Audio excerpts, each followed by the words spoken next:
Hi, I'm Austin, and this is the Hork-Bajir Chronicles.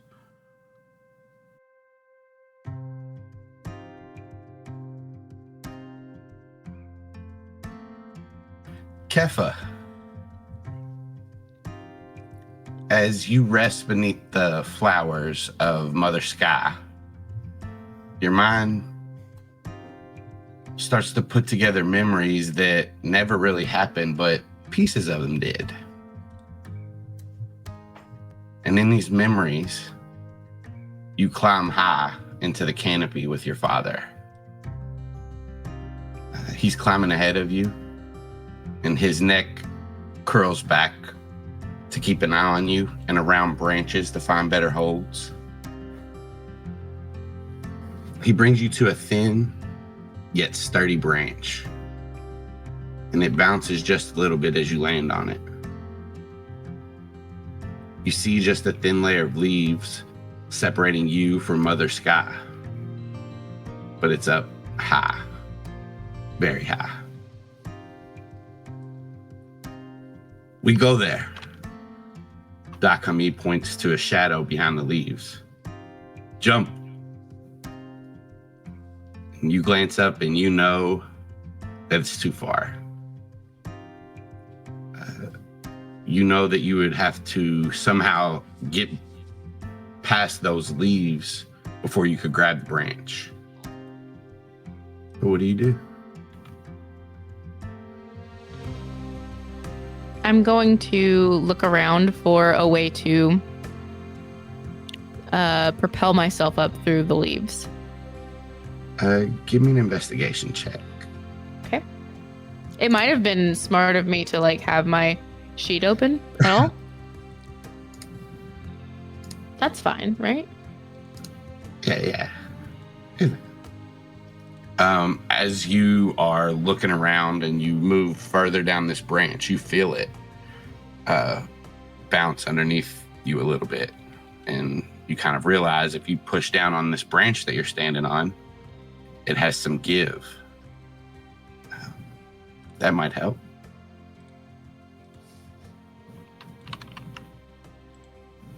All right. Is there anything sort of heavy near me that I could try and grab?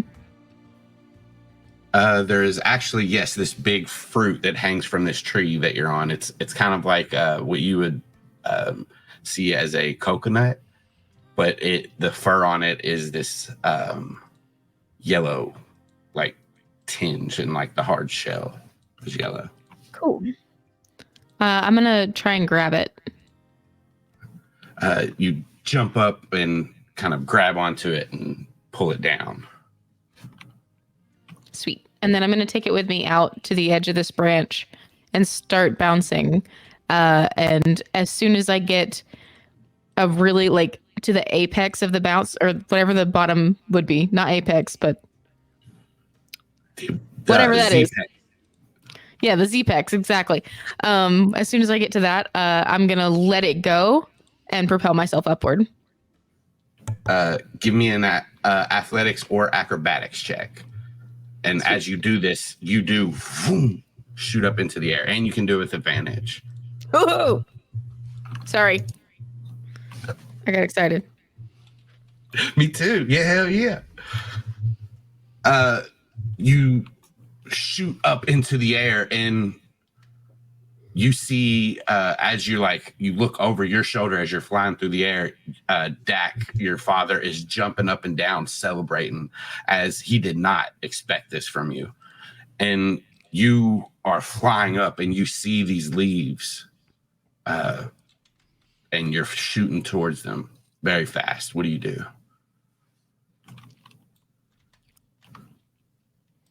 I think I'm just going to streamline myself and make myself as aerodynamic as possible, as small as possible, to try and get through. Yeah. So are your hands in front, out in front of you, or down by your side? Yeah, up. Up. All right. Yeah. So you shoot. I'm diving, kind of. Okay. Yeah. You shoot up, and as your claws pierce these leaves, they turn your body a little bit and you start to spin, and the rest of your blades just shred these leaves as you shoot up. And you see a branch, and you reach your hand up. Roll me a athletics check this time. Okay. As you break through these leaves and reach towards this branch, you seem to hang there for a second, and you see that Mother Sky is a light pink, like a Palmico lily.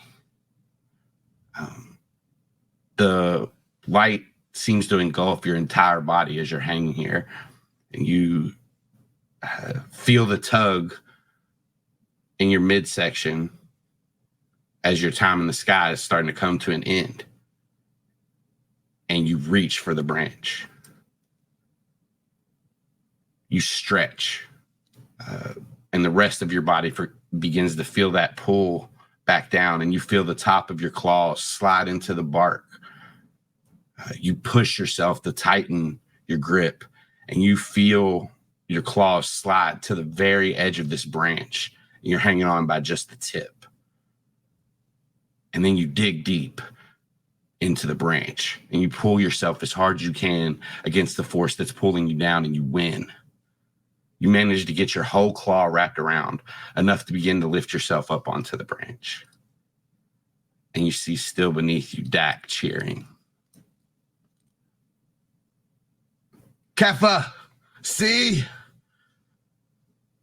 You are stronger. You are braver. You are different. Even though you are small, and you see him start to bounce on the branch as well. You have figured it out. And he shoots up into the air. He grabs onto the bark beside you. And he says, but you do not need to do it alone, Keffa. Hork-Bajir stronger together.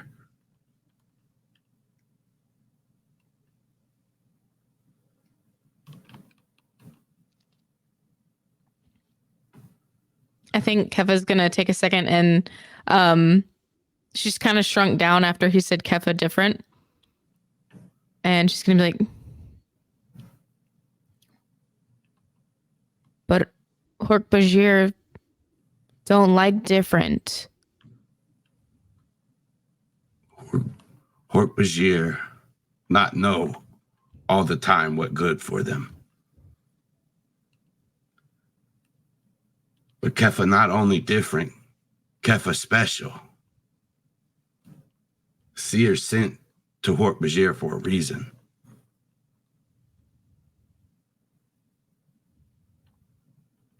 What reason? He stands up on the branch you all are on and reaches up and uses one of his wrist blades to slice off a piece of bark, grabs it with his claws and slices it in half and hands it to you. Hands one to you and sits back down and starts to eat the bark. And he says, no way to know for sure. Keffa must wait. Keffa must watch. And Keffa must figure it out. But, and he leans towards you and kind of bumps his shoulder to yours. Hork-Bajir stronger together. I help you go as high as you want, Keffa. Keffa want know everything. He laughs a hearty Hork-Bajir laugh. Ha! Ha ha ha ha! Keffa will know everything. And you two sit there on this branch. And this memory that's not actually a memory, but some parts are, fades away from Keffa. Jenna, what does Keffa think of when she thinks of Mother Sky? She thinks of home. She thinks of pushing herself and observing and learning and knowing. And what does she think of when she thinks of Father Deep?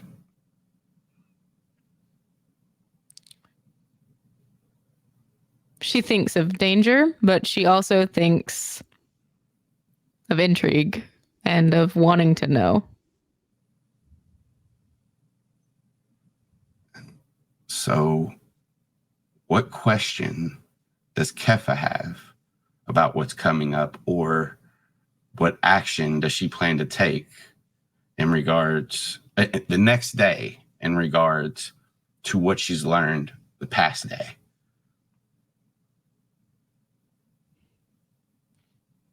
Keffa knows that she needs to go and speak to the other Hork-Bajir. So she's going to try to find, she wants to try and find someone as soon as possible to sort of pass the message along. But as soon as she gets enough of the, enough other Hork-Bajir to pass the message along, she wants to go and find what's going on in Father Deep. Okay.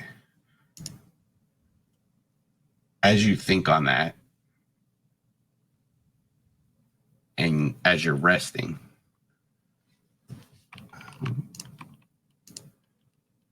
you begin to get a feeling, the same kind of feelings you get when you see Mother Sky, and you get that feeling of hanging there in that moment. And that is a feeling of, as far as in regards to that question and what you're planning, it feels good. It feels like that is a good decision. You get a wheel result, a WEAL result for that. And you gain the augury power. It's in your spells. Oh, sweet. Okay. Did she really get a wheel result? She really got a wheel result and a woman webbing with it.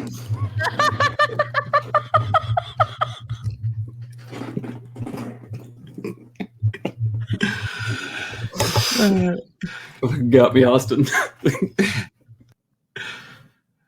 And that will cause Keffa to shoot up with a grunt and wake up the rest of the Hork-Bajir.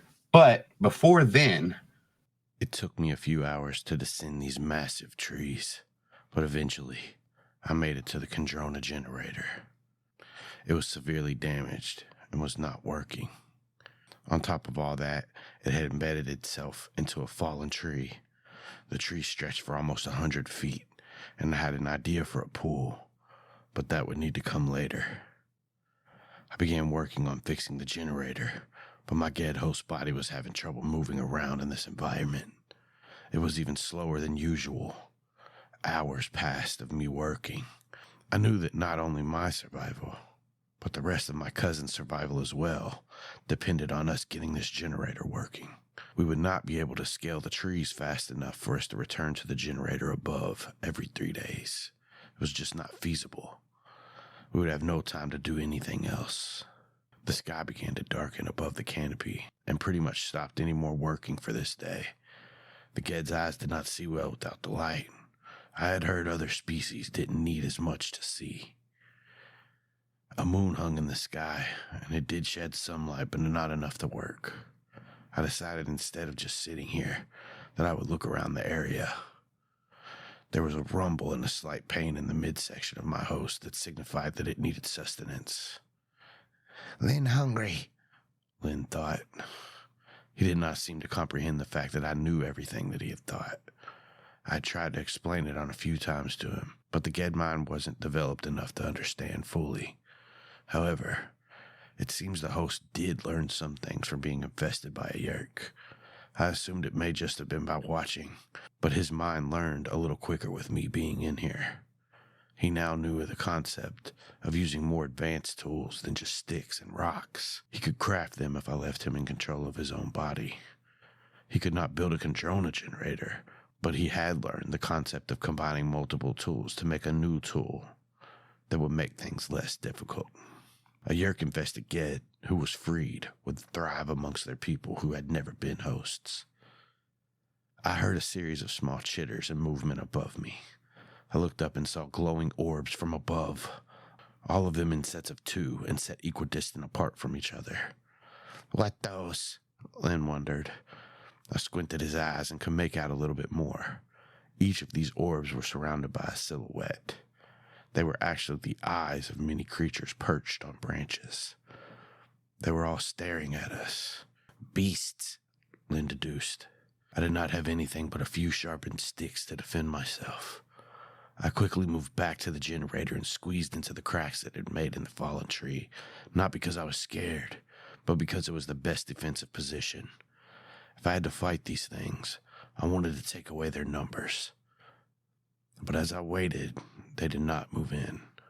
Slowly, one by one, they all began to close their eyes. They were sleeping. I sat down inside the tree and saw that most of it was hollowed out already. To make my pool, I would just need to finish the job and open up the top of the tree more. A light from the generator blinked slowly, illuminating the tree tunnel with a red hue. I looked around and found some edible fungus to sustain Lynn's body, and also found some plump grubs that seemed to be what hollowed out the tree thus far. I ate them to give the body a source of protein, and Lynn's body seemed to like the taste. It was pungent, sour, and when I bit into the creature, it exploded into my mouth. With my host body now satisfied, I decided since I could not work, I would reset the Ged's body's fatigue. I closed the Ged's eyes and began to sleep. I woke to a ray of light shining in from the cracks around the Controna generator, and after a quick peek out and seeing that there were no threats, I climbed back out to begin my work again. But something caught my eye. There was a satchel laying just under the generator. I moved to the satchel and tried to retrieve it, but it was stuck, and I couldn't get into it. I pulled as hard as my Ged body host could, and after a few minutes, parts of the satchel ripped and opened. It sent the contents flying, and I fell back. The satchel held mostly tools, which was exactly what I needed to speed up my process with the generator. There was also a scanner, but what I was most glad to see was an andalite shredder. I wouldn't have to rely on sharpened sticks to defend myself anymore. I gathered up the tools and mended the satchel as best I could with what I had, and with the shredder easily accessible, I climbed back out to fix the generator. The day passed as I worked. With my tools, I made significant progress in the generator. I had a light now so I could work through the night, and I would probably have it working in the morning. The rest of the Yeerks still hadn't arrived.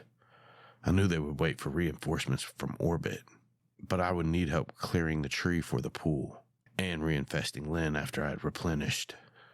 There was a short-range communication device in the satchel, but it was broken and I hadn't time to fix it yet. So there was no way to contact the ship above. The sun once again set, and I saw the creatures reappear in the night. I kept a watchful eye, but still continued my work. And just as I thought, I did have the generator working when the sun began to shine through the openings of the canopy. My Ged body was tired again. I had eaten more of the fungus and grubs, but these Ged bodies needed to sleep hours of the day, and I had pushed this host further than it was used to. So I gathered my tools, and with my shredder in the more functional hand, I went to sleep. I woke to a screeching sound. I quickly scrambled up, shredder in hand, and looked for the source of the noise. And that's when I saw one. A towering reptilian creature with a long neck that swayed back and forth as it looked around. Its body had razor-sharp blades at most of the joints. It was dragging its claws along the generator. It had 3 blades on its head, and its head cocked sideways in confusion.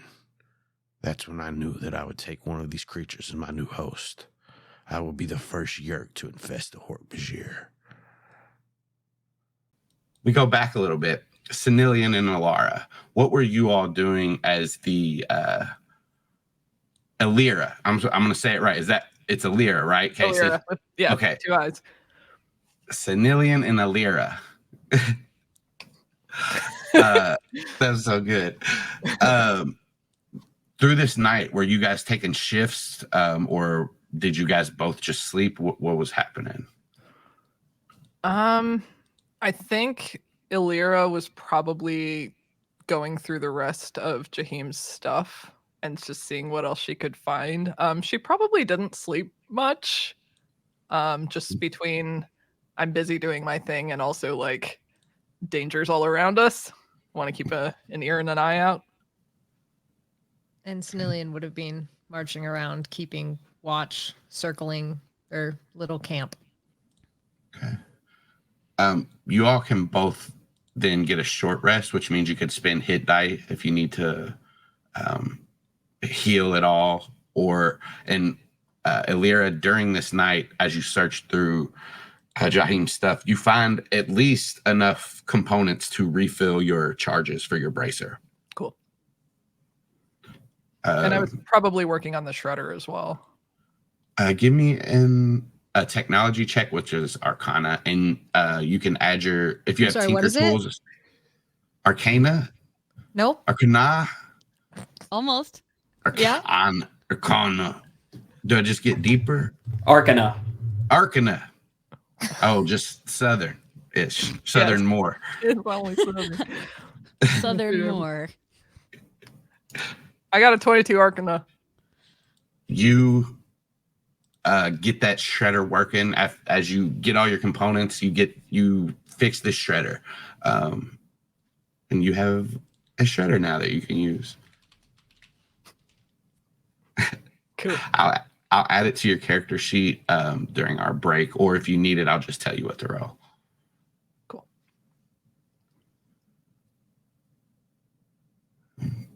But yeah, the night will pass unless you guys have anything else you want to do during the night. Then Keffa will grunt and it will wake the other Hork-Bajir up.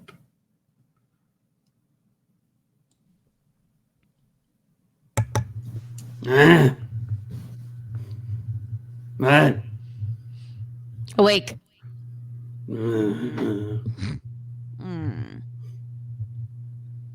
She's gonna swing down and start shaking y'all. Awake, awake, awake. Awake. Each. Is this y'all's voice? I think I've forgotten y'all. Does y'all talk? Y'all. Oh, awake. Oh, I lost it. And we're gonna go with this. Awake. Each is gonna do the thing where she isn't quite moving, but she's patting around to see if she can feel for Bronk or the Chidauan, and like. Yeah, you pat his head as he's like at the branch at your feet, and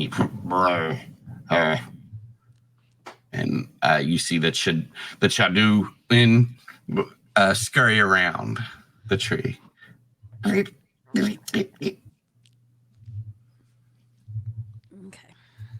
Keffa, yes. Awake. Good. We go.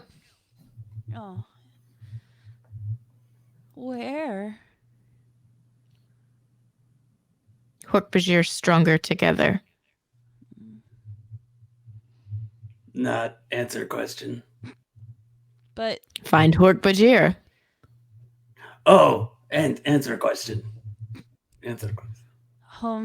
home tree gone. Find others. New friends?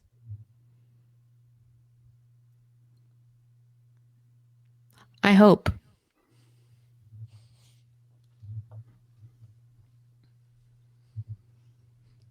So I think Illyra will kind of hear that you're all awake, and she had been kind of organizing Jahim's stuff gently so she didn't wake anyone up.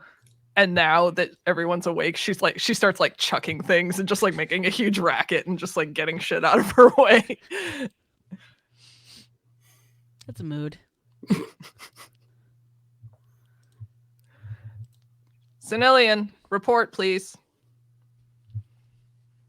Nothing to report around the perimeter. Everything is currently clear and quiet. Good. Thank you. She'll kind of throw some shit on the ground ungracefully into a pile and then turn to the Hork-Bajir and say, all right. This is your planet. You know it better than us. Where do you think we should head next?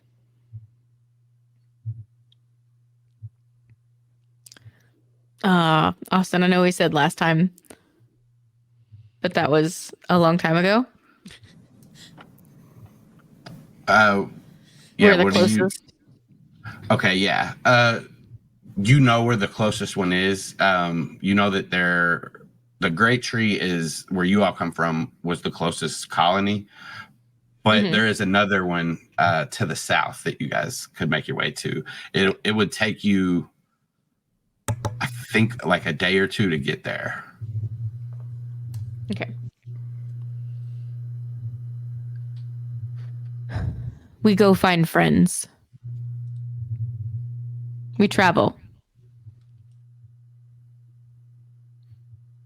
All right. Lead the way.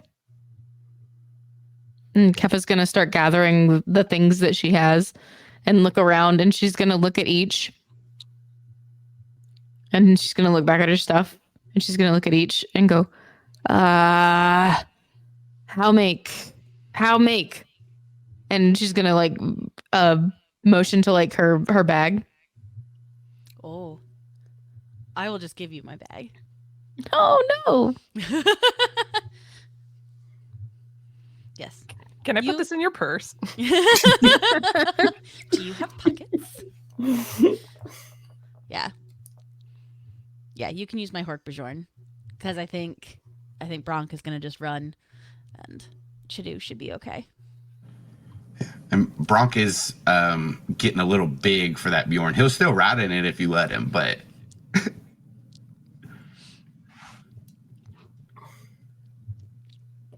Keffa's going to take it for now and be like, but we make more. Mm. Austin, would I know how to craft that? yeah. Oh, Yep. cool. I assume you probably made that yourself. So if you want to roll a survival check, you can do that.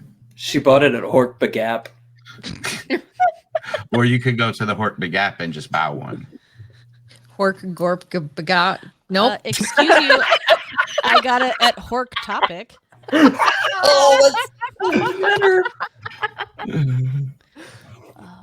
I've lost all my things. I'm sorry, Austin. You said survival? Yeah. I'd so love to do that. I'll give you advantage on that one. Yeah, I was going to say with advantage, right? Yeah. You craft another bag on the way, like before you guys even get out of Jahim's scoop area. I think. See, go. Keffa very much wants to learn how to do it, so she's going to be watching each the whole time. 1 over, 2 under.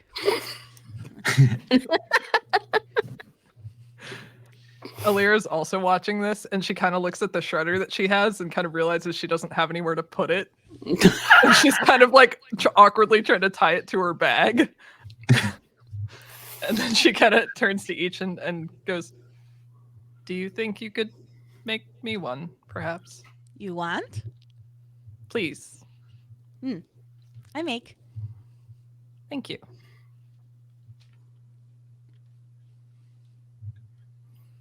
We fuck off now?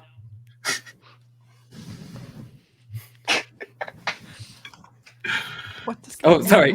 Sorry. We fuck off now?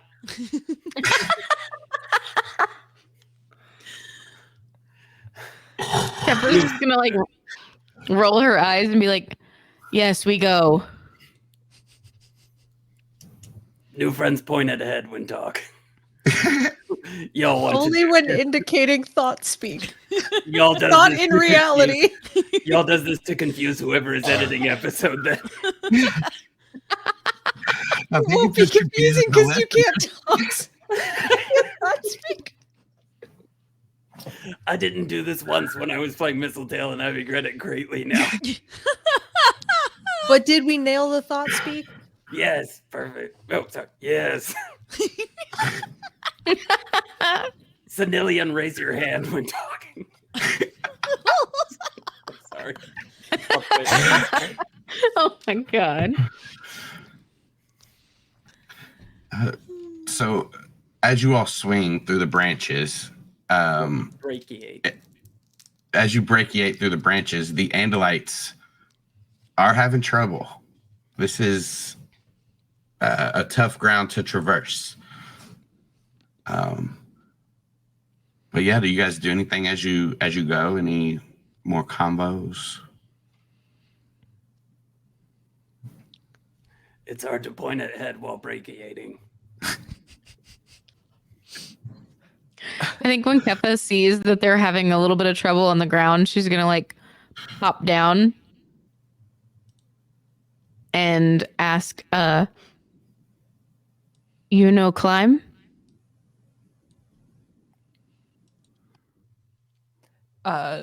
No, we did not evolve to climb. There is no grass on the trees.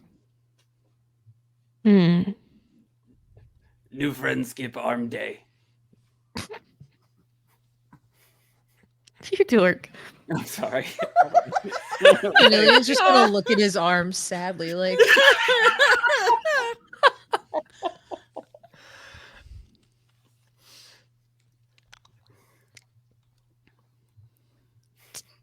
Take long time on ground.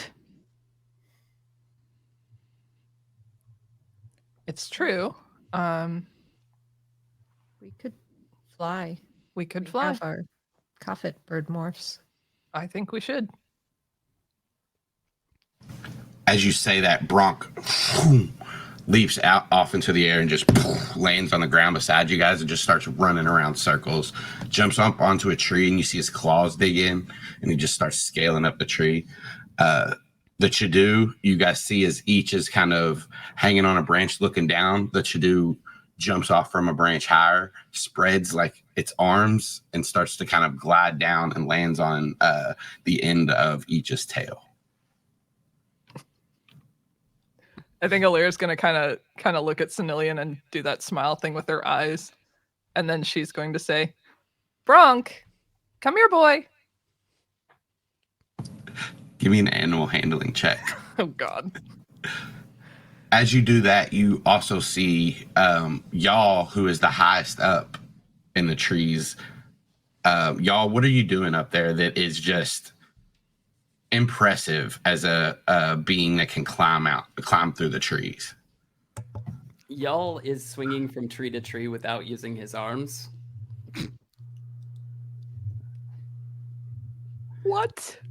It's like, you ever seen A guy- whale? Did you ever have a dream? Did you ever Oh, a WAEL? Oh, is that what? WHAE. Oh, Hey, wait, what? Whale.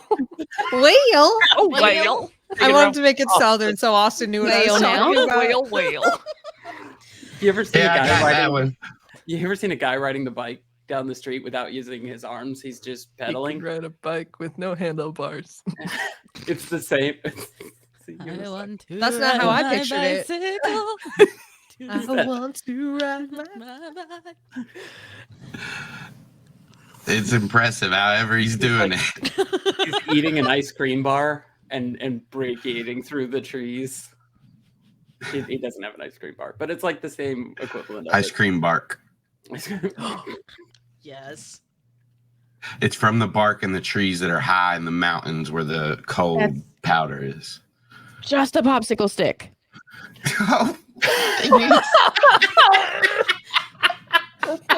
He's reading the joke off the popsicle bar. I'm like, oh. How many Hork-Bajir does it take? That's where I was going. I was trying to think of one.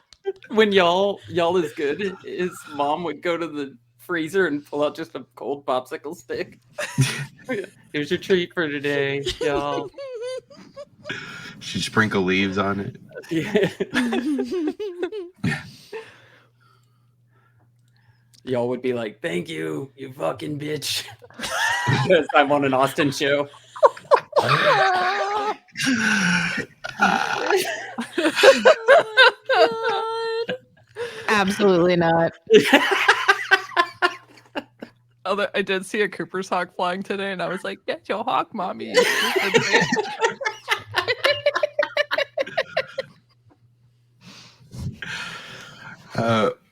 This I I will just just like randomly, half like, an hour.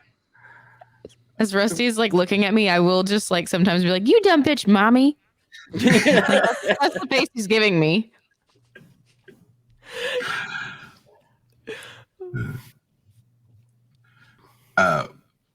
Bronx stops halfway up the tree and turns and like looks down at you, and his little bitty nub of a tail shakes and he bounds down, and as he gets to you, he jumps up and his paws are like on your chest. Roll a strength save. Oh my god, she is taken aback.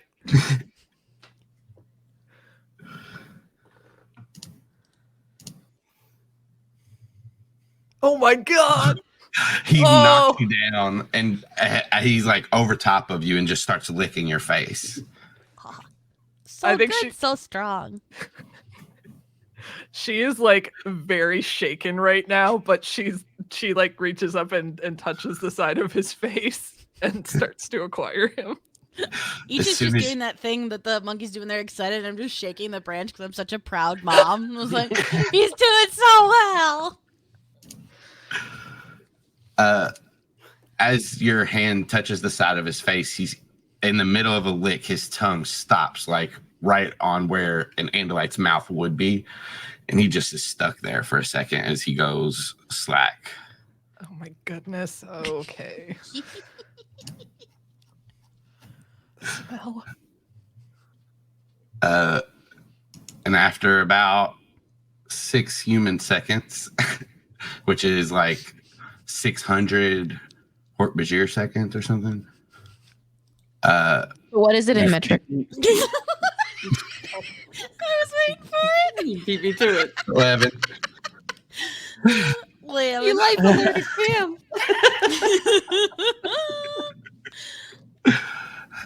You, Liam taken. you feel a tingle in your fingers and this good feeling kind of shoot up your body.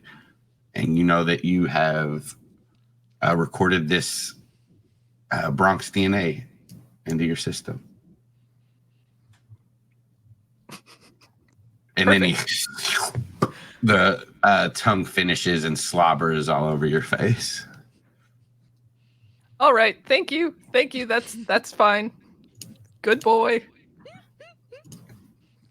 Let us resume our travel, please.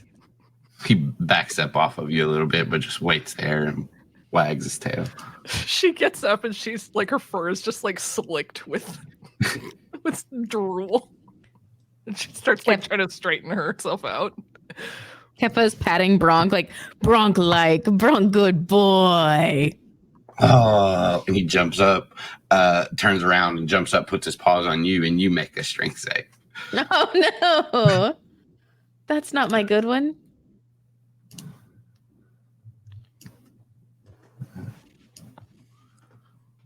Oh, where did that thing go? I'm gonna use your morph real quick because I can't find where I put this sheet. I think Jenna. It's okay, Austin. You could probably Oh, figure it out. Did Jenna just lower the floor on that roll? She did. Is that- Yeah, he turns right around on you and like pins you, knocks you to the ground, pins you down, and is just licking all over your beak. He doesn't even mind any head spikes or anything. Even if he takes a little cut on his tongue, he likes it. Keffa starts like trying to push him away. He's like, Bronk leg less. I'm gonna climb down and do the like play fight thing where I'm gonna kind of like jump tackle him a little bit and roll around and. All right, you roll me a straight check. Okay. Hey, when Keffa got knocked down, could Senilian kind of put out like an arm to try and catch? Assuming that the Chaduin? How are you guys pronouncing that? It is a. Oh well, I'll let them answer. If you It's changed like 4 times. I Yeah. never get it right. I say Yeah. it different every single time. It was the Chadu. It's the and then it Chadu. was- It's a Chadu, but then The it morphed into Chaduin. Chaduin. But this one is Chaduin. specifically a Chaduin. Yeah. Yeah. Okay, the Chaduin. Can Senilian put out an arm for the Chaduin if it gets knocked off Keffa when Keffa gets destroyed by this? give me a animal handling check, and each as you run into Bronk, you do stagger him back when you hit him, but he just stands there and then like jumps up, and you all both start wrestling as well, right over Keffa. Of course, Alex's Andalite would have like a hawk handling glove. It just pulls out. To me. Not even a little. All of this commotion is too much for the Chaduin, and it flutters up, or it jumps up, and when it reaches like the apex of its jump, spreads its wings and glides down. You put your arm out, and it sees a place to land, and just lands on your arm and starts like looking around and preening itself. He's going to start to acquire it. And in the middle of it lifting like one of its arm wing type things, it just stops right there. And you feel that tingle go through your body and that good feeling. And you've recorded this Chadu. It's a Chadu, but they've named it Chaduin. Yes. That's what it was. I knew Chadu is the original, but I knew that was not what we were calling it. I think it's its name is Chaduin. There's no way those tiny arms will hold up a Chaduin. Chadu. A Chadu is a tiny beast. My arms are sufficient, y'all. How ya doing? Oh, easy with the finger bag in there, Emma.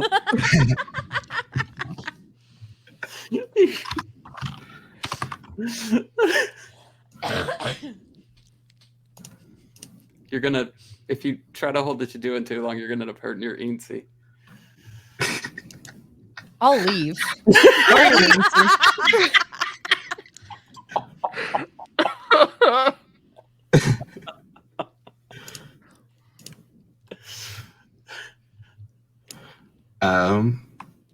Y'all. Everybody or just me? Just you. Okay. As you're up in the tree eating a popsicle stick and brachiating with no hands, you notice high up a silhouetted figure looking down at you. And as soon as you look towards it, it ducks behind a tree. Zapdos. Sorry. Damn it, Tim, I was drinking water. Yeah, water's weak against Zapdos.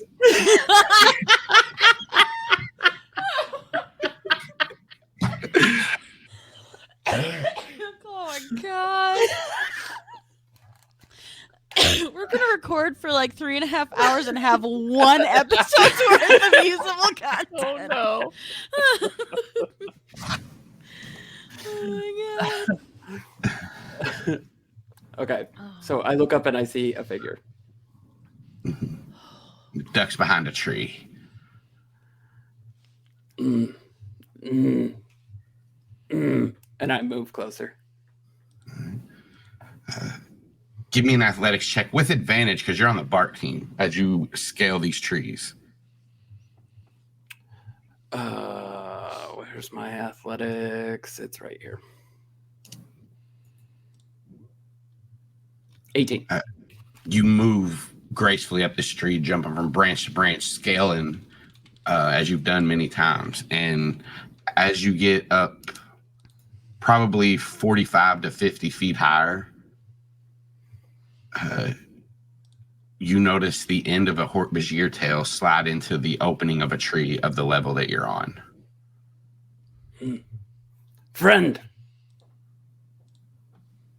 You roll me a perception check. Okay. Has to do with hearing, if that matters. I don't know how it would. It doesn't matter. I crit. Yeah. You hear the equivalent to like Hork-Bajir whimper and scuffling going on inside this opening of the tree.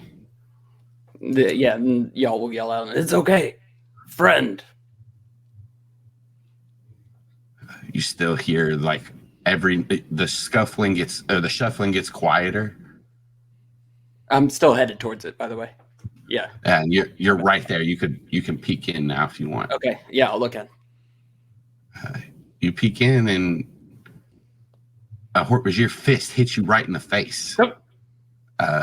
So this is going to be against your AC. Okay.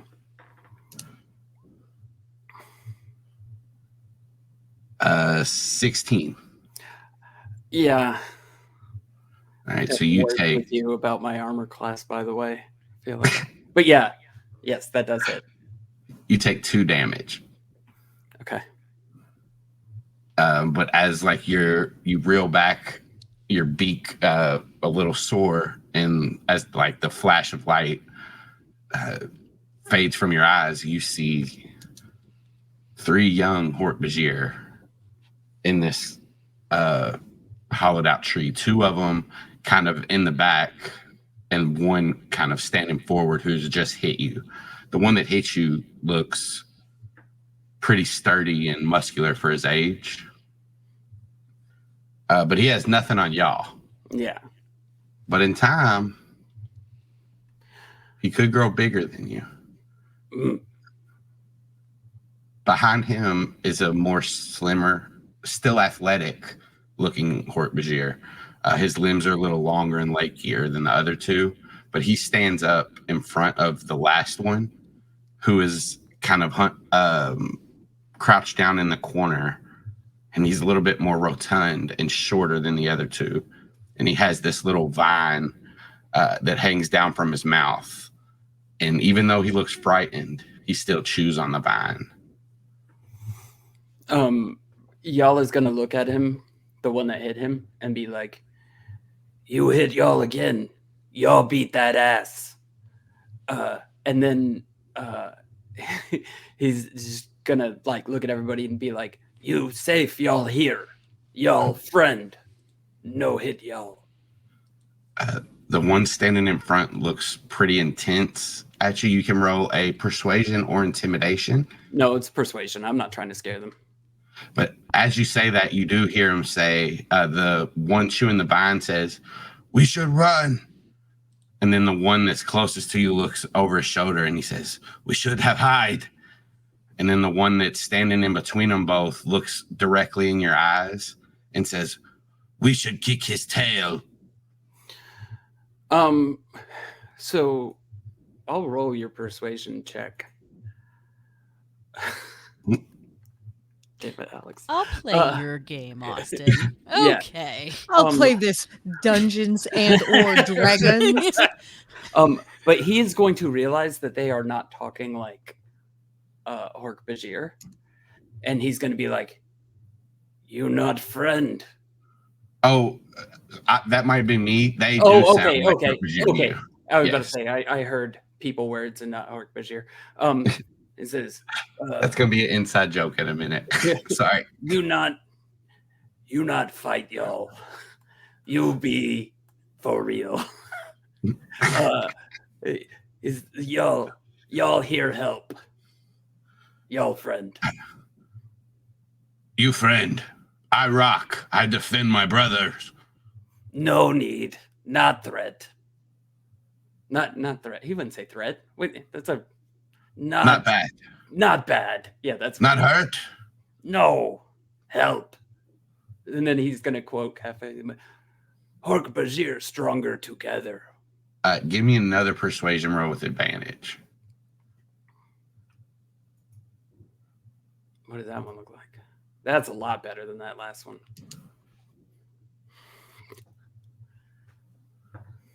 I agree. you. Said, oh man, look at your roll. God damn. Yeah. I say, you come talk Keffa. Keffa wise. He looks at you, looks over his shoulder, looks at you again, and kind of sizes you up. Is danger. Is danger to mess with such a big Hork-Bajir. No. We come. No. We trust you. Yes. You not have the blue ones.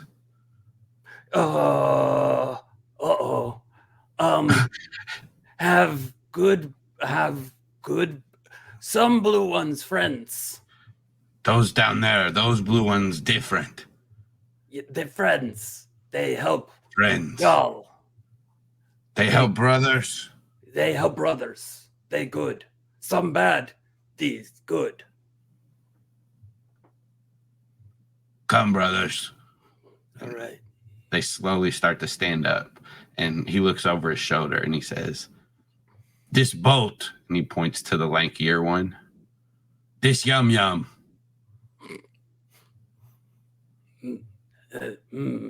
Hello, yum yum. Hello, boat. Hello.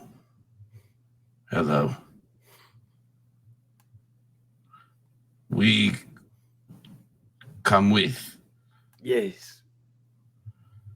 And slowly these young Hork-Bajir come out of this tree and kind of follow you.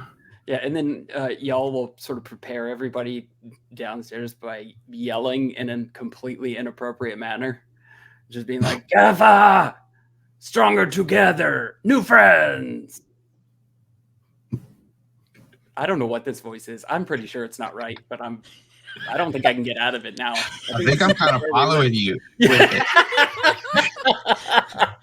I think this is just where we live now. You took one nap, and now it's just...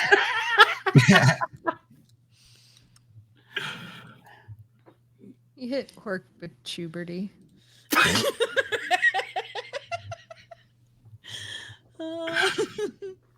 Strange hair.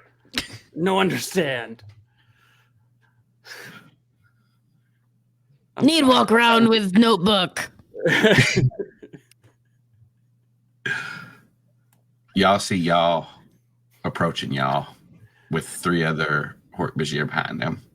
He looks at Keffa and says, if Keffa a bird, y'all a bird.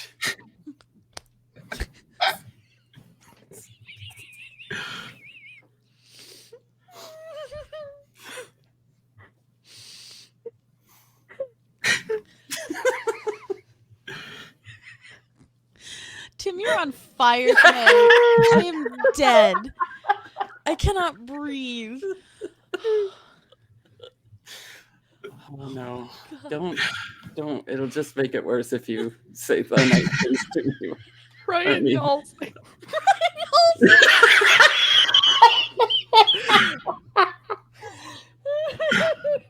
I'm gonna die. Oh god, that's brilliant, Alex. Oh my god. It's amazing.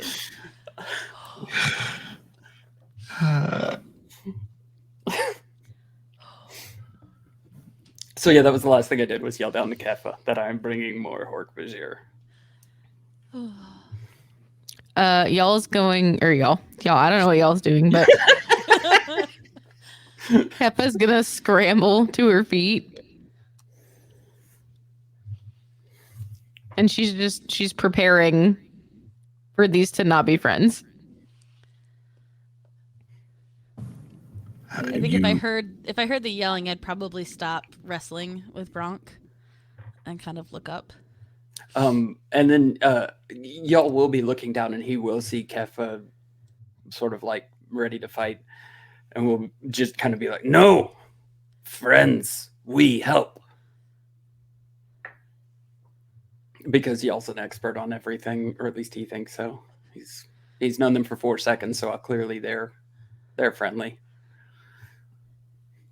No head. How y'all bad. know? Yeah. Okay. If Keffa asks that question, y'all's response will be, "Y'all know."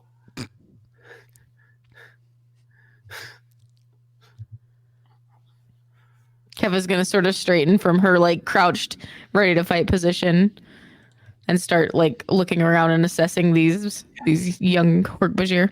And I'll tell him to go. Are we on the ground now? With everybody. You all are still coming down. Keffa, give me an insight check, but go ahead, y'all. Okay.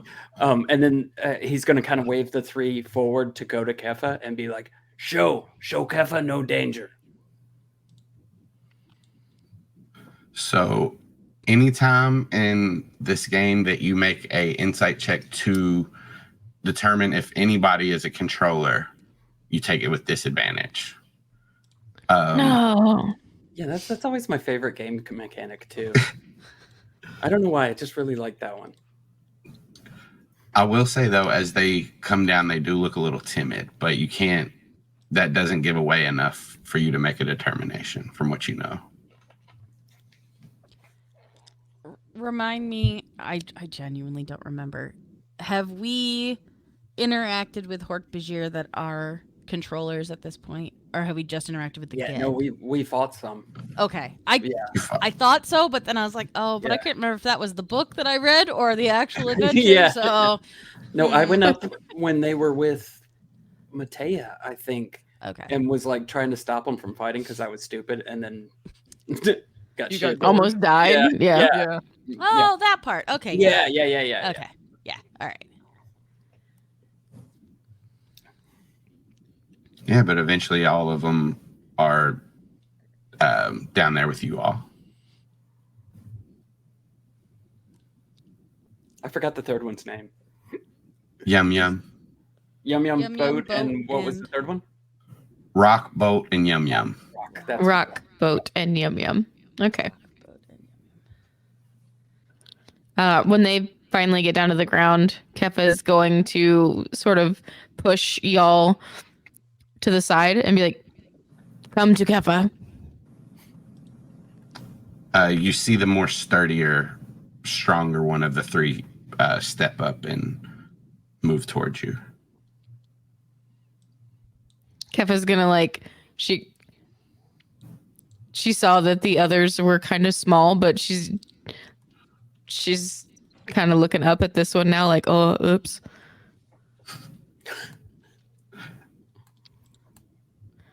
Friend. You see kind of he side eyes y'all and he nods his head and says, "Friend."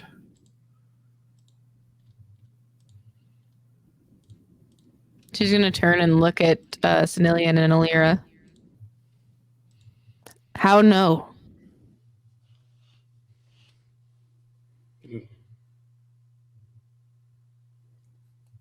I don't think we do know.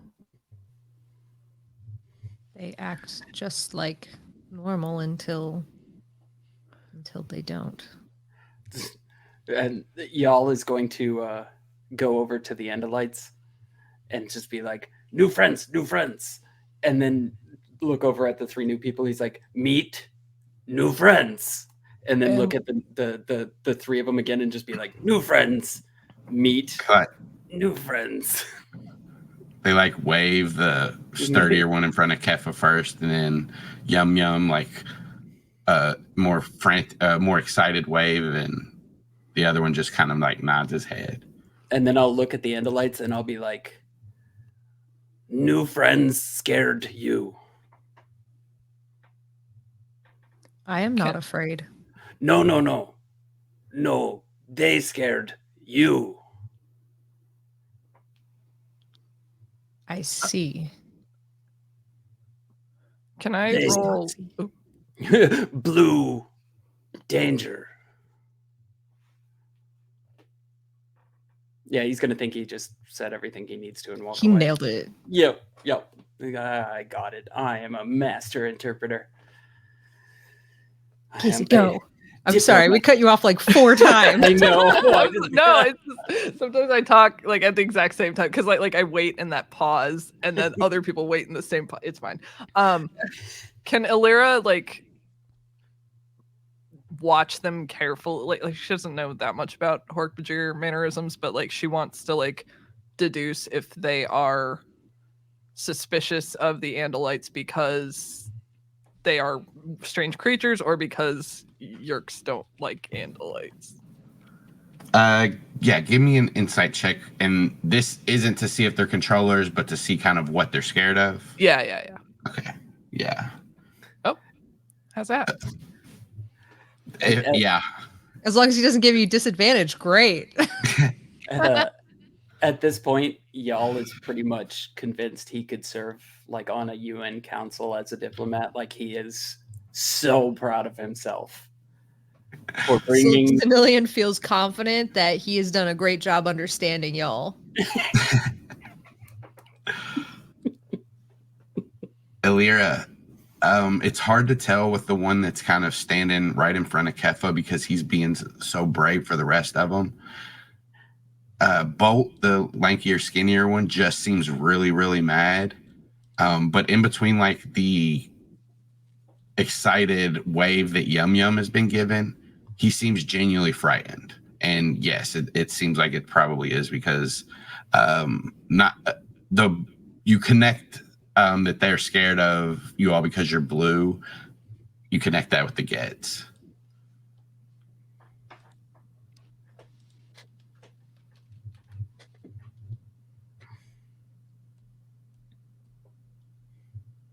Where did you 3 come from?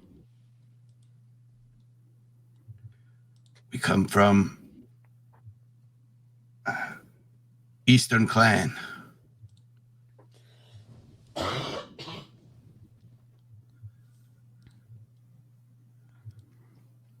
Like Japan?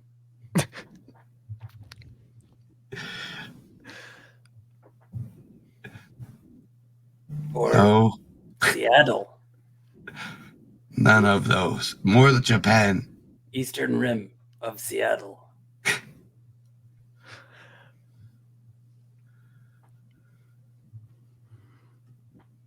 I don't know. I don't have anything. Y'all is done, so I'm gonna quit it now. Keffa pats y'all. Good boy, you do good.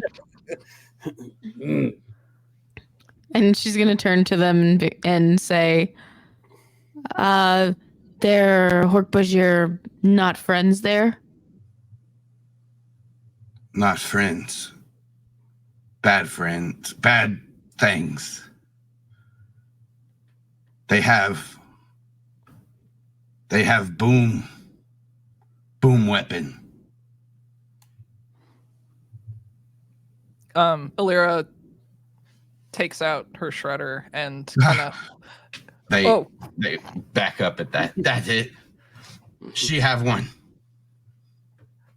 I'm not going to use it. I just wanted to see if this was what you were speaking of. Which it seems like that is the case. And she'll put it away and kind of like put her hands up defensively.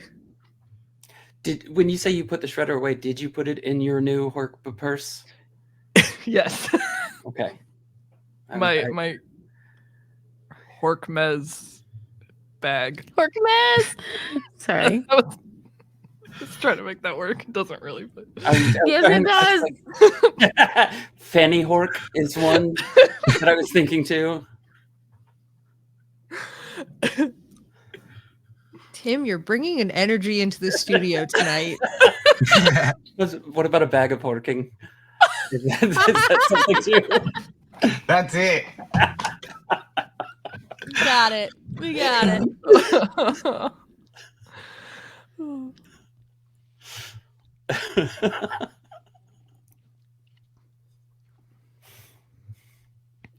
I think okay. We sell on Etsy.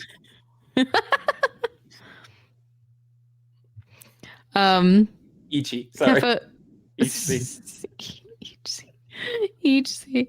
Keffa is going to sort of circle around. She's going to move away from this kid in front of her and go closer to Senilian and Alira and say, come. Senilian will follow her. Same.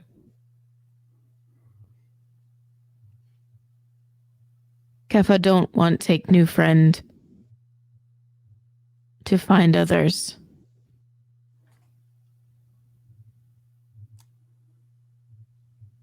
Does y'all hear that? He does not, right? Y'all are under the table talking? Yeah. Okay.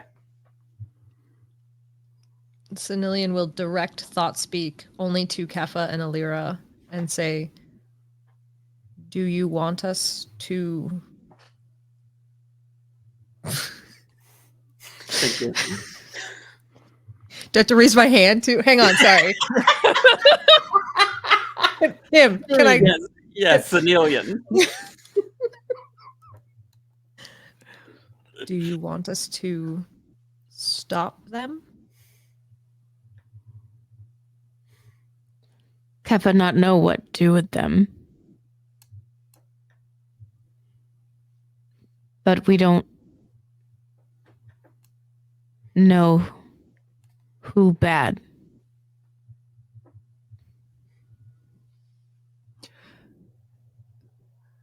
I have been wondering if the Yeerks, and she's private thought speaking to both of you, if the Yeerks want to use the Hork-Bajir as controllers, do you think they would target the bigger, stronger Hork-Bajir rather than the smaller ones?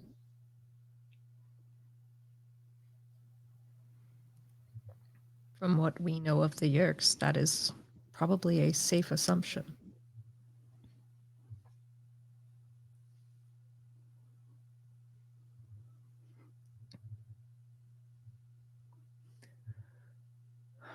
So the question becomes, do we think that plays a role in these three? I mean, I personally don't, but there's no way to know. It's so frustrating not being able to tell. Keffa just repeats, no way to know. Right. Kevin's been hanging around Alex too much. What's going on with each as this conversation's going on? So I have an Austin question. Mhm. Would Austin. a mustache you an Austin? Are you the person that I can ask an option Did I to? inquire? Are you the DM in which I can inquire? Would Bronk be able to smell a difference between a regular Hork-Bajir and a controller? He may. He does seem to be sniffing around a lot, and that's how he kind of moves around. He sniffs and like kind of gets scents. So he might be able to if trained. Okay. I don't know how you guys would know, but we'll see. And did Alira and them, did they explain to us what the Yeerks were? I remember nothing. I am so sorry. I think they did, but that's the good thing about a Hork-Bajir is who knows what you understood and what you didn't. But I think they broke down some stuff Okay. about it. Okay. Yeah, so I would say each and I are probably, nope, I'm each. Bronk and I are probably hanging out, and I definitely don't fully trust them. But as they're not being aggressive, not doing anything, but I'm just kind of eyeing them like, no hurt. The one that was kind of standing up in front of Keffa before she moved away looks at you and he shakes his head. No hurt. No hurt if no hurt us. And he looks to y'all. Looks back. Did you just Hork-Bajir don't start no shit, won't be no shit? You didn't see nothing, don't say nothing.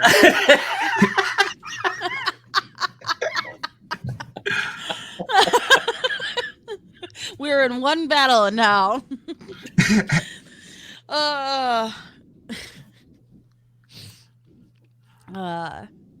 No. Body, okay. Head, okay. No hurt. I know hurt, but he looks over his shoulder to Bolt, and y'all and each both give me a perception check. Are you saying bolt or boat? Bolt, Bolt. Oh, okay. I heard it as boat, and I was going to make a gravy boat. I'm Barnes saying joke. owl. Like you can call me Al, or the Great Horned Owl. Like you walk down the owl when you're getting married. Or like you change when your I'm trying owl. to find my owl food. You change your owl dress. Wait, Fancy owl. AOL? I still have my owl CDs. I forgot about that. You know how many providers I still get? This is gotta get cut out, but Yeah, you don't say this one, Austin. A lot of this is Nope. Oh my god. sorry, future editing, Austin. You have a video edit to think about. Yeah. Don't say those next words. Shit, I forgot. Okay. You all see Bolt. He's been kind of staying close to Yum Yum as much as he can, but you see that on the side that he's kind of been hiding, there's a big gash in his leg. That parts of it are healing as he as like time goes on, but you see in the middle of this gash there seems to be like this burn, and that doesn't seem to be healing. Each fix. I help. No bite. I help. The sturdier one Rock looks over his shoulder at Bolt and he says, "Okay, Bolt, let her." And he still like kind of glares, but he nods at you. So I would pull out my soothing salve, and I would probably take just a little bit of it and like put it on me first, and show and like wait a second. He looks at you, kind of leans forward and looks at it on your skin, doesn't see anything going on, and he nods again. I love that. It's like the idea of a doctor just taking a Percocet right in front of you, being like, "Oh, one for me, two for you." Yep. A little bit for me, a little bit for you. I like how that's how Tim goes instead of like Neosporin showing like it's not burning. See, it's good. Tim's like, nope, slamming drugs. It's not time for the Boca Boca plant yet. That comes later. Yeah, so I would very, very gently and cautiously walk over and apply soothing salve. And I don't remember to do that. Yeah. Oh, that's just the description. That doesn't help. What do I do? 1d8 plus my wisdom modifier. Oh, cast at what level? Level 1? That didn't help. 1d8 plus wisdom. Go away. Go away. Roll 20 is really fighting me. Plus 3. So 6. After this gets like rubbed on his wound, he winces a little bit at first as like just touching it hurts, but it slowly, as you know, starts to cool and then heat up and then just feel better. And As if it were icy and then hot. Oh my god. icy to numb the pain and then hot to dull it away. Something like that. But yeah, it does make him feel better, and you see it kind of helps the skin scab over. Liberty Bibberty. I thought we were just doing commercials. I'm sorry. We are Bajir. Apply directly to the forehead. Bum, bum. He sounds hideous. What are you wearing, Yalira? Khakis. A Hork-Bajir? Senillion from State Farm is the t-shirt that I need. Oh my god. Just an Andalite wearing khakis. The instructions on the tag on how to dress Andalites say apply directly to forehead. How does an Andalite wear khakis? Like on all four of its legs, or on Or it? just on the back. Too. Yeah.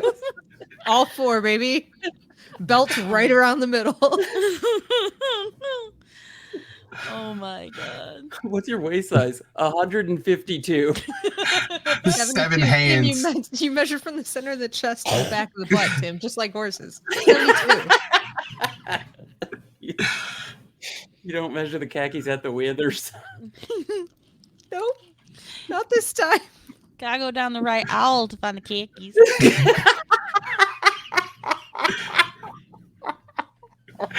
Austin, I like when you call on me. I do a really good job. Well, I was gonna say Bolt says thank you. Well, I'm glad we waited all that time.